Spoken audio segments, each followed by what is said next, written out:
Hey, good afternoon, folks. How are we doing? We are back for another version, another episode, if you like, of the Coaches Cafe live podcast and live video cast here on YouTube. And of course, the audio will be going across onto the podcast, and I'll share the video around as well. So if you did miss it, don't worry, you're catching it on the replay. And if you are here live, and I can see there's a couple of you live, then welcome. Thank you very much for joining me. If you feel like it, drop me a comment in the comments box, and I can read them here while I'm chatting away to you.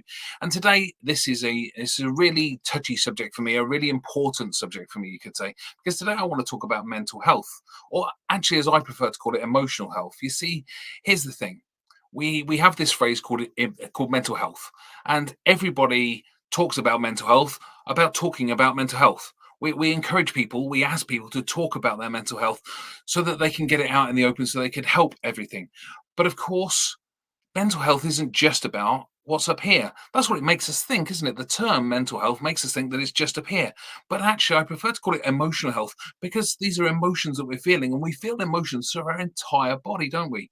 We don't just feel them, we don't just experience them up here, we feel them in our entire body. Let me ask you just right now, if you were to feel happy, joyful, excited, something like that, would you just feel it in your mind? Would it just be a mental thing, or would you feel it through your entire body? I'm guessing you would know the answer is you'd feel it through your entire body. I can see a comment already. I'm going to dive over. Colleen, hi Colleen, how are you doing? It's good to see you. Thank you very much for joining me from all the way from Canada. It's great to see you. Thank you. So it's not just about our mental health; it's about our emotional health. Now, as I said, this subject for me is really touchy. If you don't know my story, then I was funny enough, just before I came on air on live here, I was thinking about how long ago, and it was over 20 years ago now. It's approaching 25 years ago that I was diagnosed with stress, anxiety, and depression all at the same time. And I remember still to this day what had happened. It was a Sunday afternoon, when everything really went wrong for me, if you like. It had been building for months, if not years before that. Of that, I'm absolutely certain. But it was a Sunday afternoon, and I just got home from work. At that point in time, all those years ago, I was working in retail, and Sundays had just become a thing where you could open on a Sunday. So we were busy. I think I'd done 12-hour shift, I think, something like that, maybe a 10-hour shift. And I was absolutely shattered. But more than that, I was just getting home and feeling a bit broken. Now, as much as not everybody's broken, nobody's broken. But I was feeling broken. Sometimes we can feel broken, can't we? And I remember opening the door to my house and walking inside, and it's actually still the house I live in today, the house I'm sat in at the moment, down in the kitchen. I remember walking over to the side and just putting my hands on the side, and holding my head low, and just feeling like I couldn't carry on. I'd had so much. I just had enough of the whole thing. And it was kind of a midsummer's afternoon. It was a sort of September time, which it's September now, but it's not very nice at the moment. It's chucking it down here in the UK. But at the time, it was quite a nice afternoon, and I could hear kids playing off in the distance with a dog, and I could smell a barbecue. But you know what? None of that interested me whatsoever. I just felt like I'd had enough, and I couldn't carry on. And then all of a sudden, I was kind of shocked out my pattern by a voice from the door behind me saying, "Are you okay, Graham?" And I kind of jolted and stood up straight, turned around to find my parents stood there. And my parents stood there looking all concerned at the fact that I must have just looked completely and utterly shattered. And I did what I'd always done. And no matter how many times people had asked me, I did what I always did and went, "Yeah, yeah, of course I'm fine. I'm just tired. It's been a long day. Come in, go and have a seat. Would you like a drink?" And off they toddled into the living room, and kind of my head just sank and dropped again. But I knew I'd got to put on that face because I didn't want my parents worrying about me. And actually, that's kind of what we were told to do as kids. And I can't speak for women in particular, but for men, we're told to keep strong and you know get through the feelings and stiffer. If you're British, stiff up a lip and all that sort of stuff, which is complete and utter hogwash as I now know. But back then, that's what I did. No matter who asked me, no matter what the situation was, I'm fine. Yes, of course I am. I'm going to keep going. So off my parents toddled into the room, and I asked them if they wanted a drink as they went, and they both said, "Yeah, we'll have a cold drink because it's a nice sort of late summer day." And I remember clearly opening the cupboard and reaching up with my right hand and reaching up for a glass that was up high. And as I grabbed it, it slipped out of my hand, and everything went into slow motion. And this glass tumbled and tumbled and tumbled, and instead of shattering when it hit the side, it bounced. And it bounced up, and I watched it, and I just couldn't move. I couldn't move to catch it. I couldn't move to put my foot out to break its fall or anything. I just watched as eventually it splattered and broke into thousands of pieces on the floor. And that was it. That was the proverbial straw that broke the camel's back for me. It was just that moment I couldn't do it anymore. And I remember turning around and leaning back against the side and just slipping down until I was sat in glass or surrounding me. I was probably sat in some as well. And I just didn't care. I started to cry. And even now I can remember how that felt. It felt pretty damn terrible. And the next thing I know, my parents rushed into the room and asked me how I was. And kind of from there on, it went as a blur until the next morning I found myself in a doctor's office. And I remember kind of being woken up by the doctor saying, "Mr. Nichols, are you listening?" Kind of again, I'm like looking around saying, what the hell am I doing here type thing. And the doctor, she was very nice, and she said, and she diagnosed me with stress, anxiety, and depression all at the same time, and gave me a prescription. "I'm going to give you a prescription, Mr. Nichols, that I think you should fill." And I remember looking at the prescription and saying, "Okay, so what are these?" And she said, "Well, these are tablets that will help you to feel better, but they can take up to about 3 months to start working. So I've given you 3 months worth, and then come back once you've done them, and we can give you another one." And I remember walking out the doctor's office, and you go down a corridor, the doctor's I was at the time, looking at this prescription, going, 3 months?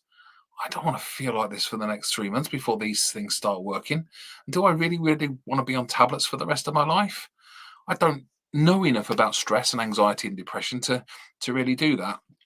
And as I walked back into this kind of the waiting area, as I walked, the waiting area is on the right hand side, the reception's on the left hand side. I can picture it perfectly now.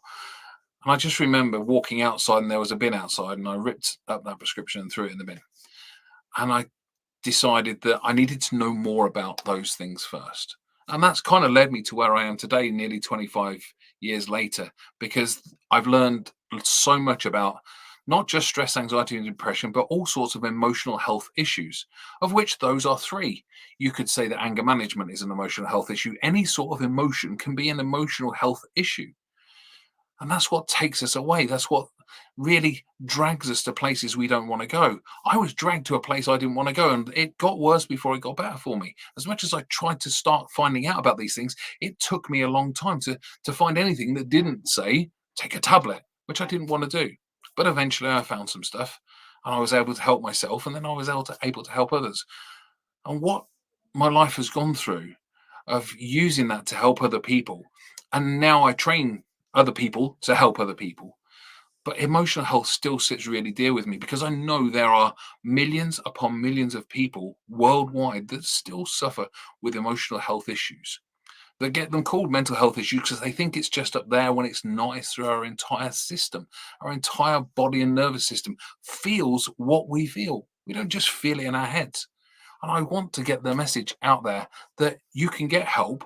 If you're on medication, that's fine. That's your choice, and that's a conversation between you and your doctor. I'm not about to tell you to come off medication, but what I am saying is there are different options that you can find rather than waiting and waiting to go and see a counsellor or a therapist. Here in the UK, the NHS waiting lists are massive at the moment, and I know they're under pressure. I'm not blaming the NHS for that. They're just under pressure because there's so many. What happened in 2020 with COVID and what continues to happen has made the situation worse for so many more people. So we need something that's going to help. But the thing is, we always ask people to talk about these things, don't we? The amount of times I see it come up on the TV or an advert or here on the internet, if I'm scrolling through Facebook or something, yeah, talk about your mental health, talk about it, get it out there. But who do we talk to? That's something I've never really figured. Do we go and find a therapist or a coach or a practitioner? Well, we can do, absolutely. But are there enough of those to go around?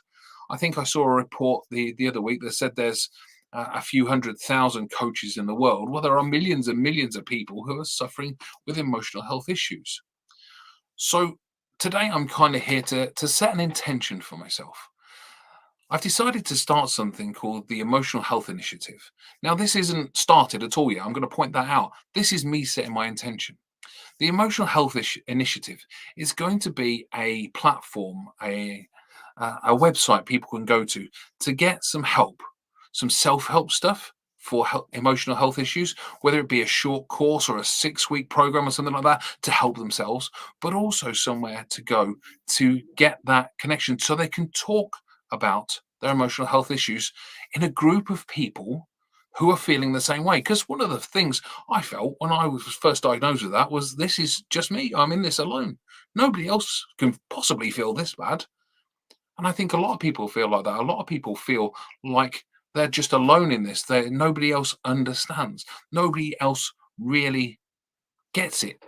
And until you talk to people who get it, you don't realize that you're not on your own. So I have this vision of a website where people can go to meetings regularly to talk about it just with other people. There'll be a facilitator there, and then just a group of other people who are going through the same stuff, and they can all talk to each other and realize that they're not on their own. They can get out, because talking is an incredibly powerful thing. Why do you think therapy and coaching and practicing, if practicing is a word, and complementary therapy are so effective? Because people get out of what's in here out into the world. They just let it out, and that helps massively. So my vision, if you like, is this website where there are hourly meetings, 24 hours a day. There's facilitators who go to each meeting and facilitate the meeting, and then people just join as and when they need to. They can join anonymously if they want to, and just go, and when it's their turn, talk about what they're going through in that moment. There'll be some additional help for those that are really suffering, and I haven't quite figured out the parts around that yet, but this is a long-term project for me that's really, I'm going to stretch out around the world and just try to do my best to help as many people as I can who are going through these emotional health issues. I just have this vision of this platform, and it just looks so amazing in my head, and what it's going to function is so amazing in my head, and how many people it's going to help is so amazing in my head, that I didn't want to keep it to myself. I wanted to set my intention here live on this video, or if you're watching on the replay or listening to the podcast, this is my intention. This is what I'm going to do. I have the Priority Academy, and the Priority Academy trains some amazing people. There are thousands of people who have joined the Priority Academy and are learning, life coaching or NLP or EFT tapping or meditation or mindfulness or CBT or a whole bunch of other stuff. And I love the fact that I can help people to help more people. And that's what the Priority Academy does. But it's time for me to have something else as well. My focus won't go off the Priority Academy, because I love what I do there. The professional membership and seeing people develop into the approved practitioner program is just phenomenal.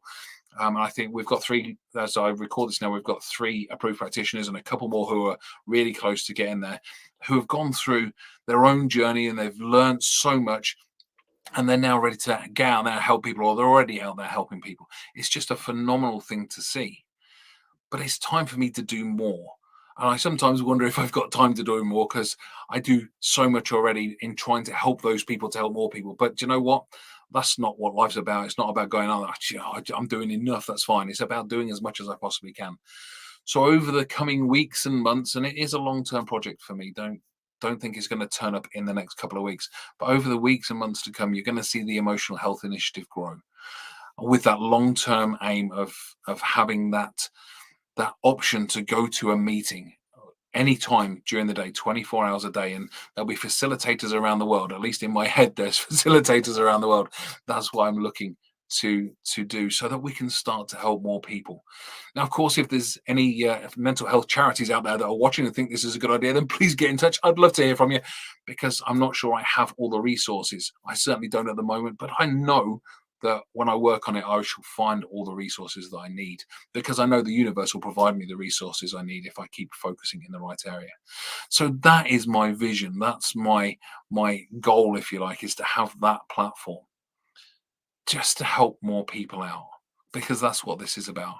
Now, I have no idea how many people are watching. There's only 4 or 5 of you watching at the moment. So if you think this is a good idea, let me know. I think it's a good idea. But if you think it's a good idea, let me know in the comments. I'd love to hear from you. If you're watching this on the replay, then please let me know in the comments if you think this is a great idea. I just, we all have this ability to help other people.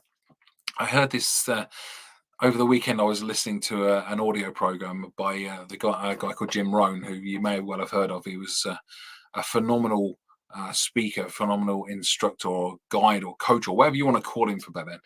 And what he said during this program that really stood out for me is that if you're able to do a task, then it's easy. Whether you do it or not is a choice. Now, if you're able to do a task, but your beliefs get in the way or your fears get in the way, then you're still able to do it. So it's still easy to do. Now, is this the process that I'm looking at going forward? Can I do that? Can I put that together? Can I put the website together? Can I put the self-help stuff together? Can I get facilitators trained? Maybe even put a course together to get facilitators trained, get them on there as well, and get people to meetings? Yes, I believe I can do that. There'll be some fears and beliefs that get in my way. I'm sure about that, but I believe I can do that. So it's easy to do. But the other thing he said is you've got a choice of two easies because it's also easy not to do it. It's also easy to make the choice not to do it.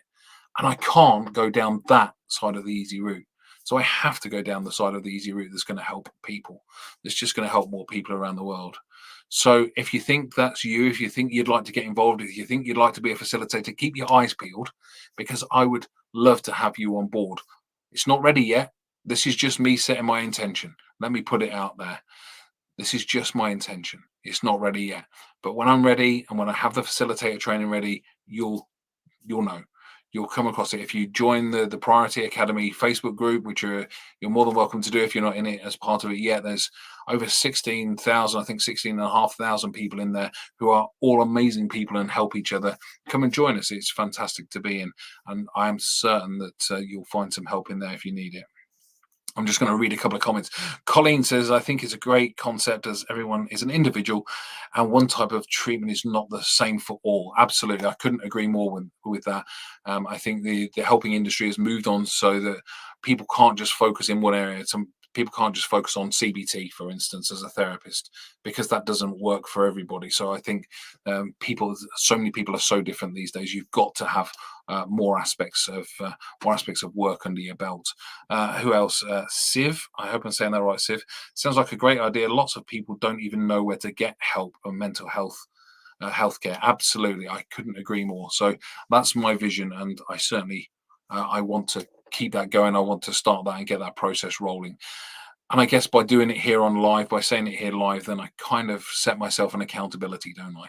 Because I could have just kept it to myself and gone, oh my God, that's a scary thing. And believe me, it's a scary thing. It's a huge, huge project. When I started looking into it, and my mind map for it is just massive. It went on to about 4 different pages. When I actually look into it, it's a massive project, but I can't let that stop me. I want to stop people feeling as much as possible like I did 24, 25 years ago. I don't want that for people. And if they are feeling like that, I want to help them to change that. Whether that be through the Priority Academy and training others to become coaches and practitioners and complementary therapists, or whether that be through helping them directly through the Emotional Health Initiative, I'm going to do it in some way, shape, or form. So listen, if you're interested in becoming a life coach or you're interested in NLP or EFT tapping or meditation, mindfulness, CBT or anything like that, then search out the Priority Academy. The website address is going along the bottom of the screen here. You can see it, or up in that corner. I always forget which corner to post it. Up in that corner. Come and join us at thepriorityacademy.com. You can find the Priority Academy. There's a Priority Academy page on Facebook. There's also a Priority Academy group on Facebook that you can come and join as well. As I say, there's well over 16,000 people in there, all who are massively helpful, compassionate, caring, and really want to help the world as well. And I would love to see you in one of my courses. There's about 25, 26 courses on the Priority Academy that you can take. Some of them at practitioner level, some of them just self-help ones. Whichever it is, I would love to see you in there. And I promise you that in the not too distant future, it's not going to be weeks or months, but I promise you, you'll soon be hearing about the Emotional Health Initiative as well. One more comment. Colleen, thank you. The Academy is brilliant. I have a few courses under my belt. Indeed you do, Colleen. Thank you so much for posting that, and thank you for being part of the Priority Academy as well, as I thank everybody who joins my courses. There's over 90,000 people have walked through the virtual doors of the Priority Academy. Yet 90,000. It's just incredible to think that, that soon, in a couple of months' time, there should be somewhere around 100,000. It's just amazing that people have come and they just want to be so caring. They want to learn. They want to grow.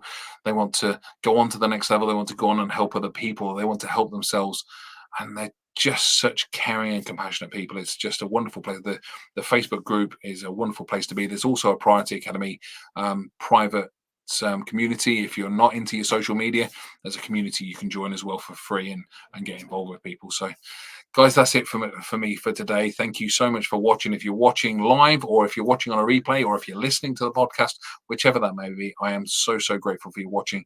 I set my intention today for the Emotional Health Initiative. I just wonder, what intention could you set today that's going to be your plan for the future? How are you going to either help yourself or help others, or maybe a bit of both? What's the intention you can set? I'll leave you with that thought. For now, I'm going to say thank you very much, and I'll speak to you again real soon. Bye for now.